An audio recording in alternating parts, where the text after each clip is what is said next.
Redevelopment Agency meeting of December 4th, 2013 is called to order. This meeting has been properly noticed and posted in compliance with the open meeting law. These proceedings are being video recorded as well as presented live on KCLV Cable Channel 2 and are closed captioned for our hearing impaired viewers. Please note some customers of Cox Communication who do not have a cable box may view this meeting on digital channel 89.5. The Redevelopment Agency meeting, as well as all other KCLV programming, be viewed on the city's website at www.kclv.tv. The proceedings will be rebroadcast on KCLV Channel 2 and the web the Wednesday of the meeting at 8 p.m., also on Friday 4 a.m., Saturday 7 p.m., Sunday 7 a.m., following Monday at 1 p.m. This building is protected by a state-of-the-art fire detection and suppression sprinkler system. If alarms should activate during today's meeting, please evacuate using the exits at the back of the chambers out to the mezzanine. Proceed out the double doors to the terrace down the back staircase. For anyone who has difficulty with stairs, please check with our marshals or a fire official for assistance. Once outside, assemble on the northeast corner across the street from City Hall at Lewis and First. Employees wearing safety vests or city marshals will inform you when it's safe to re-enter the building. For public comment related to items on the agenda, citizen participation and public hearing items, we have available a speaker card which you may complete and submit to our city clerk up front here.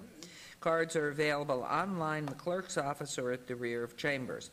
If you do not submit a card, it does not prevent you from speaking under public comment, citizen participation, or specified public hearing items.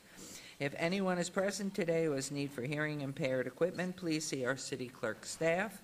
If you parked in the parking garage across the street and did not receive a validation ticket as you entered chambers, please exit to your right and see the security personnel at the entrance. We will move on to agenda item 3. Good morning. Good morning. Good morning. I was at a meeting on the It's all right. 5th floor. Oh, everybody's been at meetings. We're very busy because it's the holiday season. Okay, agenda item 3. Public comment during this portion of the agenda must be limited to matters on the agenda for action. The amount of time any single speaker is allowed may be limited. All comments made will be cross-referenced to those specific items. If anyone submitted a speaker card who wishes to speak under this portion of the agenda, please come to the podium, state your name for the record. Hearing and seeing none, we'll move on to agenda item 4. Okay, RA 35-2013, discussion for possible action regarding a resolution finding the project proposed by the Quick Start QPS between the City of Las Vegas Redevelopment Agency, RDA, and 1800 Industrial LLC, owner QSP participant, located at 1800 Industrial Road, to be in compliance with and in furtherance of the goals and objectives of the redevelopment plan, authorizing the execution of the Quick Start agreement by the RDA. Redevelopment Area, Ward 3, Councilman Coffin. This item's related to our council agenda item 20, which is R79-2013. Good morning. Good morning, Mayor, members of council. For the record, Bill Orange, Director, Economic and Urban Development. With me this morning is Charles Fox, the property owner of a multi-tenant building at 1800 Industrial Road. If I could go to the overhead, I have a picture of what the building had looked at before the owner had set out to do improvements. The building and the property had not been maintained for an extended period of time, was in a state of decay, and had a high vacancy rate. And the back portion of the building was empty warehouse and office space. The new owners turned it into a new facility, helping to provide space in the Arts District. They've done extensive improvements on the interior, which is part of this application for our Quick Start program. Improvements included new tile for floors and restrooms, new and upgraded mechanical, electrical, and plumbing, and a new staircase. And had undergone an extensive exterior renovations as well, and I'm going to show you some photos of that. Our money is not helping with the exterior, but the interior, but I thought it's important to show you the amount of improvements that the owner has done. For the interior improvements alone of over $212,000, the applicant is eligible for a $50,000 Quick Start program grant. We are recommending approval. So with that, I'd like to turn it over to Mr. Fox, and I'm going to kind of walk you through some of the photos of the property. Property was built back in the 50s, so it is a property that is an older property in our generally in our Arts District area near industrial in Wyoming.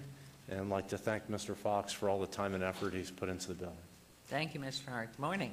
Good morning, guys. And if you would repeat your name. It's Charles Fox, 1800 Industrial, and I guess the pictures speak for themselves. It's a pretty old building, but well-built. And when we took it over, it only had about 15% occupancy rate. Right now, we're up to about 90%. It's filled with a lot of creative people, small businesses, photographers, artists, graphic artists. So it's becoming a pretty cool little hub. We're going to do this signage on the outside so that the people that are the new businesses can basically advertise to the street. Industrial, I think, could be like the new Fremont. It's a great street, has a lot of great buildings on it, and we're looking forward to being in this area and helping revitalize it. What are the cross streets, please? You may have It's said between it, I'm sorry. Wyoming and Sahara, basically right across the street from New York Avenue. Okay. Yeah, I don't know if you know Wonderful. the building Gaming Partners. It's right next to Gaming Partners. Wonderful. Wonderful. Any questions, comments? Good morning. Councilman Coffin? Thank you, Your Honor. It's true that a lot of improvement is taking place along industrial. It has real potential. And there's potential for nightlife as well. I think that's what Charlie probably referring to, because while there has been some nightlife there, it's quite possible that it could be built up and made a little better and a little more friendly. At the present time, the street's kind of dark. But this is a good thing because it becomes an anchor. It's just south of Okie, called Wyoming at that point. But I think we should support this and congratulate the owners on coming forth and making their presence aware. So I'll move for passage of item number 4. Thank you very much. There's a motion. Please vote and please post.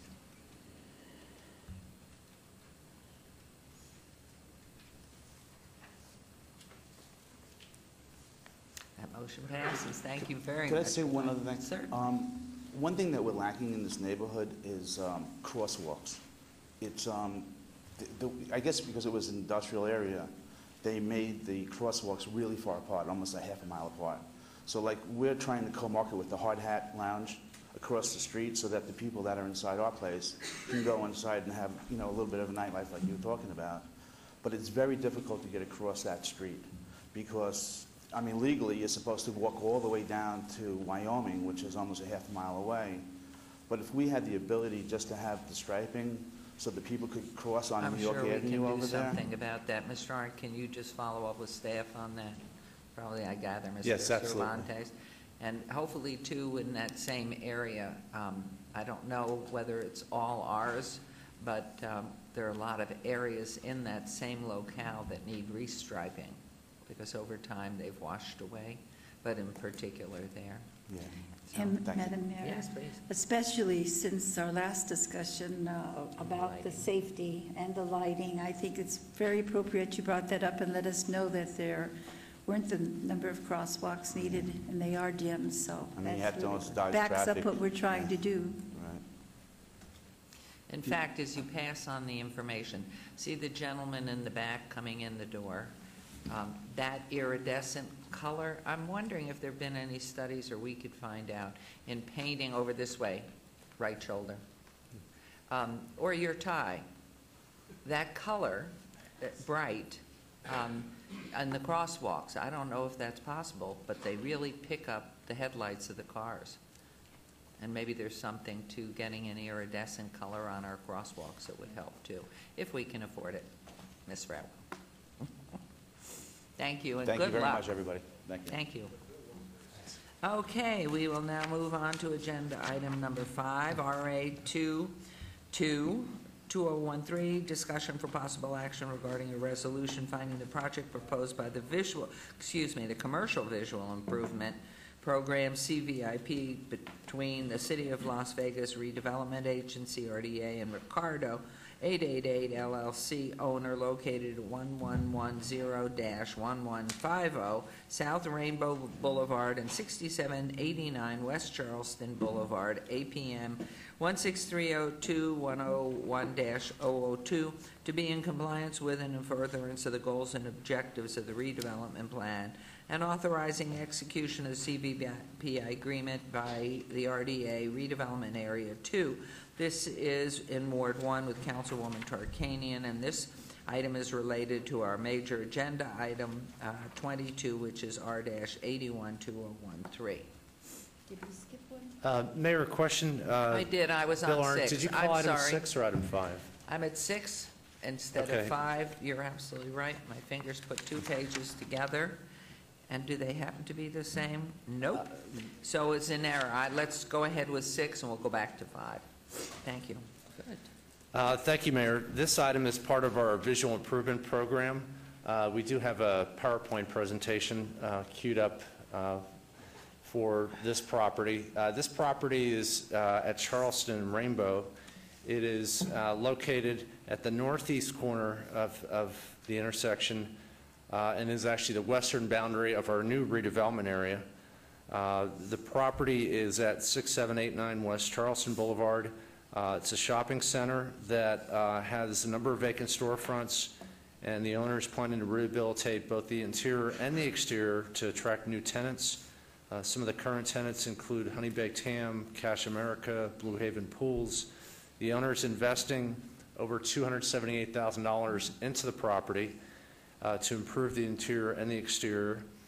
And exterior improvements include new paint, new asphalt, new awnings, new signage, replacement of tile, installation of new lighting, sidewalk repair, and window frames. The owner's putting in excess of $150,000 into the exterior alone and is therefore eligible for a $50,000 visual improvement program grant, and will be recording an easement against the property to ensure that the improvements are maintained. So I do have an overhead on the some before and after photos of the center, and with that, I'd like to introduce representative of the owner. And if you would state your name, please. Yes. Good morning.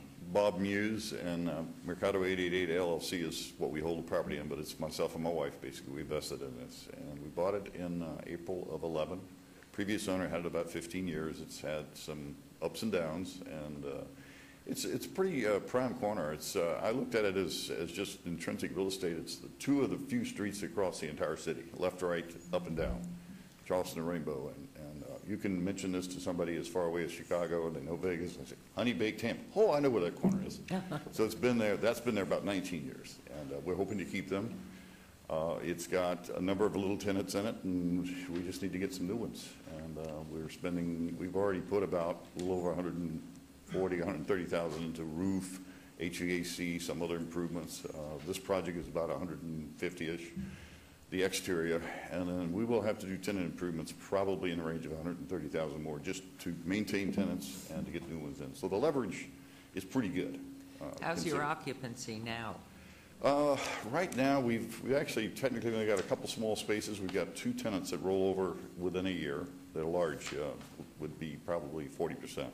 And we're trying to kind of stopgap and say, hey, here's what we're doing, let's keep you there, and not just say we'll lower your rent, as a lot of people do, but we're actually going to fix the place up. So it's had its poorest days and it's had better days. It's built in '87, and I'm not sure it's ever been painted since then.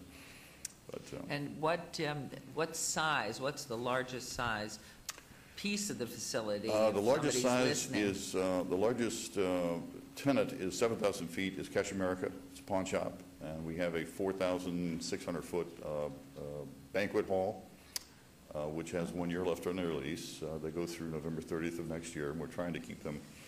It's an elderly lady. She's trying to sell the business. She's had some problems, and we're hoping get a new owner in there, or maybe she'll renew. But and then we have a Honey Baked Ham. We have a dry cleaner. We have a couple of other uses in there that are just local, like shoe repair and that sort of thing. So it's a neighborhood center. It was originally built, I think, more of home improvement. It still has the pool place, Blue Haven Pools. Everyone kind of knows that. Oh, I know. So about 90,000 cars a day pass there. So if you want visual improvement, this is a good place to put it. Right, well, we're really pleased. We'd love to see the older neighborhoods come and being built back. So this is grand. Any comments, questions? Councilwoman? Yes. You said there was a before and after, and I only saw one picture. Yes, thank you, Councilwoman. I thought we had some more slides, but the clicker's not working to advance it. Maybe I've got an extra Mark could copy. advance it manually, or I could, oh, there we go. So there's a picture of the current, again, picture of the current, and then this is the after repainting. Yes. So you can see the new color scheme for the paint, and how it's a much fresher look. There's some tile that needs to be replaced, paint. There's some window and tile damage, some broken glass, window replacement, sidewalk damage. So it's typical what you see in some of our older properties. Some of the walkways are uneven, some repairs. The sidewalks, as far as how they're treated, stucco repair,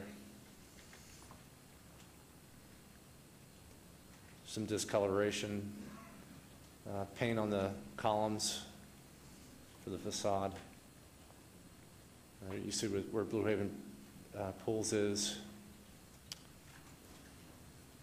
Some missing awnings, some bricks in the garden area, and then perimeter walls. Yeah. I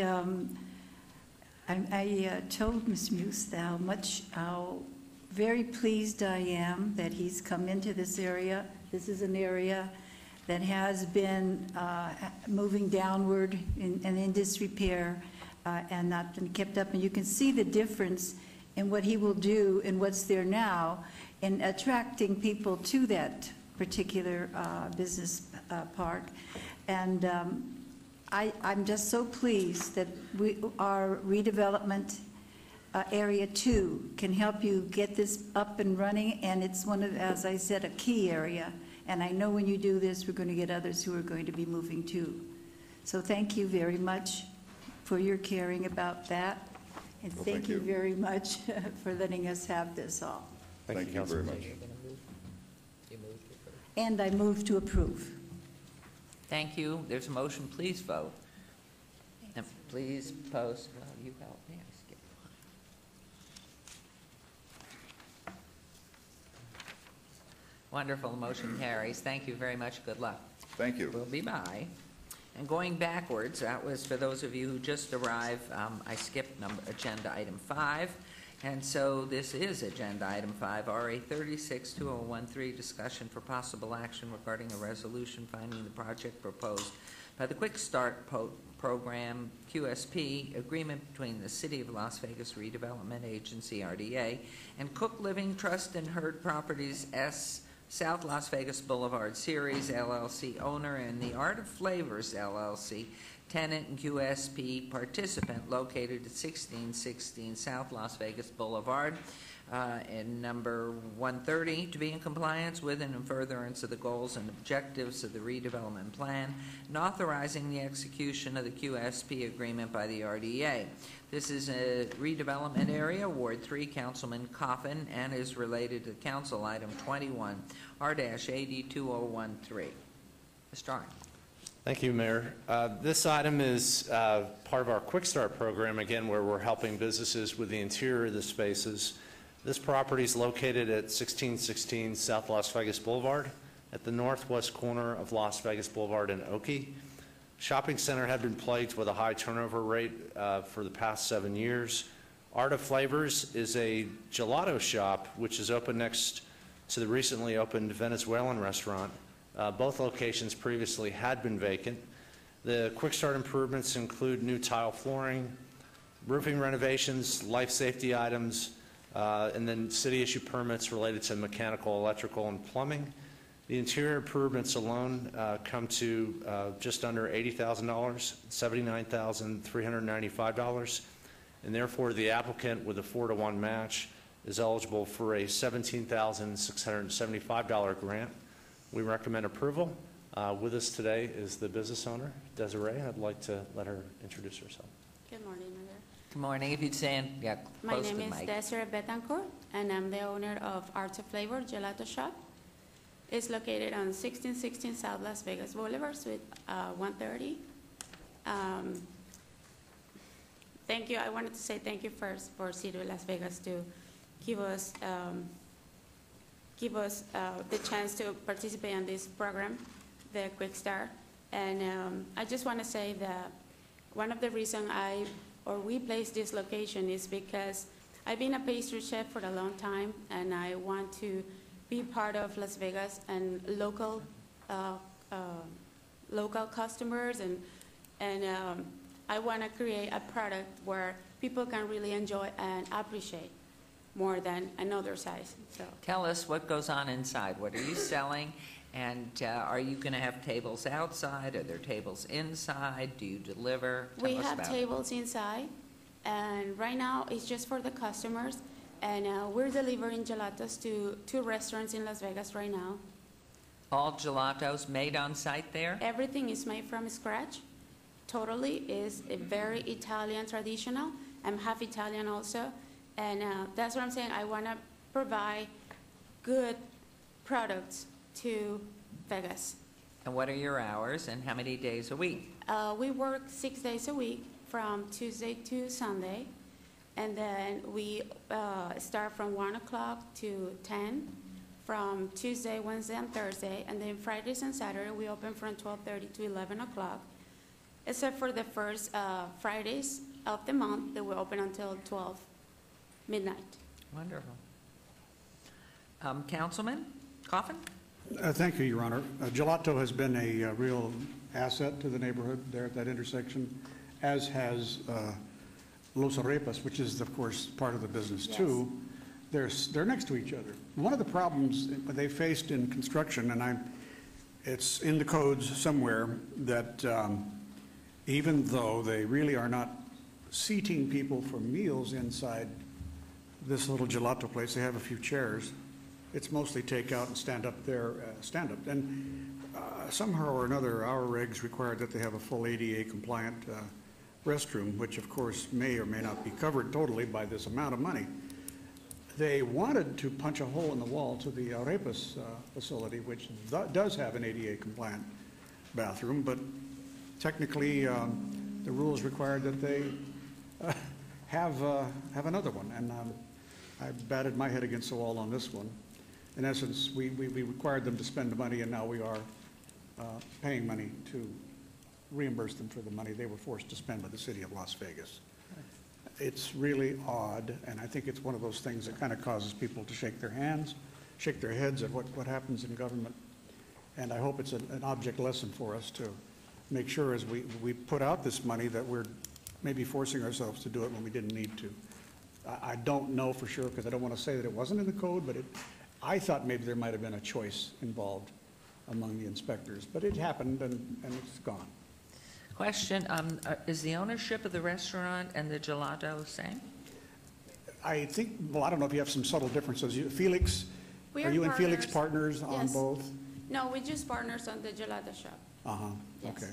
Felix, I'm sorry, get his last Okay. name, owns the Las Arepas. But Robin Brooks is the owner of the shopping center, isn't she? Yeah, Robin Brooks, I think you know her, Mayor. Yes. So anyway, that's as far as I know. The food is great, and it really is making, they had a little stand, if you'll recall, Your Honor. The Arepas had a little 8x10 Yes. trailer on the corner, just close by. And now they've got a full-size restaurant. Wonderful. So it's a real good, Right. We're happy to see that gone. Yeah. And now a restaurant. It's Yeah, well. wonderful. a lot of people patronize them. Thank you. So anyway, the product is good, and City of Las Vegas is proud to have them, and I'm proud to support them. I will move for passage of item 5. Thank you. There's a motion on item 5. Please vote and then please post. Mayor, if you want, I did do a little research based on Councilman Coffin's concern about the bathroom. If you want, I'm happy to talk about it here, or we can wait until briefings next week. Very important. Well, if you'd like, just really quickly, given the use, ordinarily, they would have been required to provide 2 bathrooms, so we accommodated by going to 1. It is an ADA compliance requirement. We do not typically recognize ownership because the businesses could be sold separately, and if you didn't have an ADA compliant bathroom in Art of Flavors, for instance, and the restaurant next door maybe wasn't as productive as Art of Flavors and it shut down, there would be no ADA bathroom. You can punch holes through things, but sometimes there are fire codes that then become an issue, and things like business closures then become an issue. So our code does not recognize ownership for that reason, because despite the current ownership arrangement, that could change when you have 2 completely separate suites. So I think our inspectors bent over backwards to create a situation that only required 1 bathroom in this condition, and did a good job to try and accommodate it. You know, those are some of the nuances of the code that are sometimes difficult to make sense out of for a small business like yours. But I think we did try to make accommodations and make it a little less cumbersome. And I will say that part of the reason why we created Quick Start is to help businesses get over some of these regulatory hurdles themselves, whether it be fire sprinkling. Sometimes we require hydrants, sometimes we require bathrooms because the code stipulates it, and sometimes the codes are driven by federal regulations as well, as in this situation for the ADA compliance. So I think the program worked in this situation to help defray some of the costs that our regulations require that might not be in the best interest to create a relaxation, because it could create either a fire hazard or inaccessibility of a restroom for patrons, but at the same time help them open their business. So I hope that helps kind of explain that situation, and if we need a more detailed report, I'm more than happy to provide that, but that's generally where this situation was with this particular business. I think it's important that you did do this. Somebody's phone is nearby a monitor. Be careful. Oh, fired. Anyway, I mean, I think it's really important because it could have worked in reverse, that the previous owner owned the restaurant and had the space that Gelato's occupying, and decided to separate them, and the ADA compliant was only in the restaurant part. Is there something in notification to buyers of properties when the owner has decided to do the exact opposite of what you've said, so that they know they have to check through building codes? Well, you know, most owners do a bit of homework, or they hire somebody who is familiar with the building codes when they're putting together their business plan. I know Councilman Beers and I have talked about this. Some small business people are, you know, kind of on a shoestring budget, and they're, you know, barely able to get their doors open, and really making sure that we're being smart out in the field as we look at those conditions, try and accommodate unique situations. We're trying to do that, and I do believe that the culture, our regulatory nature and the culture in our development services processes is becoming much more flexible and responsive, kind of consistent with our business-friendly attitude. Occasionally, sometimes wisdom doesn't necessarily prevail, and we go to the black and white letter of the law, which a lot of times people don't necessarily understand. But for the most part, Mayor, we do have quick facts and tip sheets and things like that are available for our public to be able to take advantage of before they go into a lease arrangement for a place like this, to try and help them make a good decision. Where's that available, Ms. We have that kind of information online, but there's also information that the building department disperses when people are doing their homework prior to a purchase or entering a lease. Okay, so make sure that everybody knows it's through our building department. Right. As they proceed in developing property or wanting to buy a piece. Thank you. I think that's interesting. Yes, Councilman? If I could just ask Manager Fretwell a question here on this. We have hundreds and hundreds of old strip malls around town. They're all like this one. And so you'll have in and out common ownership and friendly relations, if you will, and 30-second firewalls between them probably. Can we amend our code in such a fashion so that business licenses permitted under a provision which would allow essentially sharing of bathroom facilities would be revoked or subject to recall if the convenience was no longer there. You know, we could certainly explore that, you know, to see if there's a way that we could set a condition, sort of a waiver, if you will, I think is what you're talking about, of a requirement, given the ownership situation, that allows us a way to ensure that if there's a split in that ownership, that there's a clawback, if you will. One of the things I think that's difficult about that, and I don't want to necessarily completely explore this here, because I think we probably should have a separate discussion about this, but, you know, if Art of Flavors had come in and knew that they had additional space to use for, say, maybe a larger kitchen instead of having to accommodate a slightly larger bathroom, then a retrofit later may be way more costly if the restaurant next door shut. And it may not be attainable at that point. It might kill both businesses. So I think we need to be, you know, looking at all of those considerations, the layers of things that might happen if we were to look at a conditional approval like that. But we're happy to look into it and kind of give you all some options about how that might work, or some of the considerations that you may want to consider if you wanted to pursue something along those lines. I'm happy to do that. Well, if the mayor would approve, I'd certainly like to ask the manager to explore those with us. In total agreement, thank you. I think it's a great you. suggestion. Madam Mayor. You may not have seen it, but it was posted and it did pass. So, Councilwoman. I just want to say, in what Betsy's saying, and Councilman Coffin, I've gone through that quite a bit, too, with the older buildings in Ward 1 and fought the good fight, as you did. But I will tell you, when you're going with federal law, the ADA law, as far as the restrooms are concerned, and when you talk with building and they tell you about firewalls and the firefighters tell us what needs to be done, I do feel we have to be very careful. It isn't worth it to have anything go wrong and anybody lose a life or something like that. And maybe we can say, well, you know, it hasn't happened in all these years. Is it going to happen? But so many places we unexpectedly have something like that happen. So I think the adjustments that you're talking about would be good, but still keeping in mind that our rules as far as safety, and we are primarily a group watching the public safety and as federal laws are concerned. That's Thank you. my comment. Very well said. So And good luck, I want to say, too. So we'll be by. In fact, I hope Yes, we Councilman Coffin will host us all one day during the You holidays. should bring it here. Well, that's another. Anyway, congratulations, it did pass. Thank you, Mr. Art. Thank you. And to reiterate, I already did number 6 out of order by mistake, so we're on to agenda item number 7.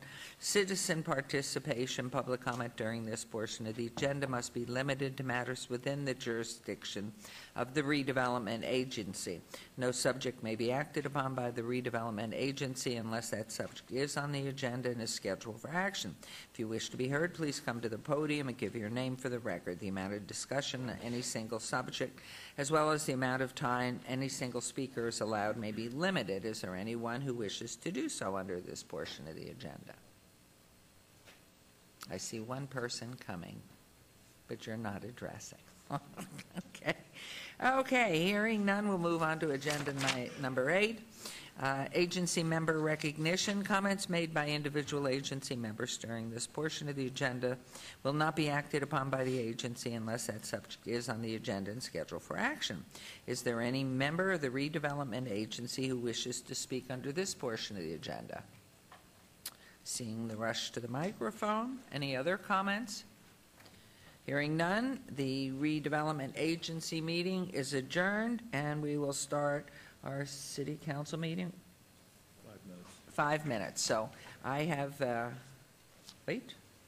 reliable cell phone. It's 9:06.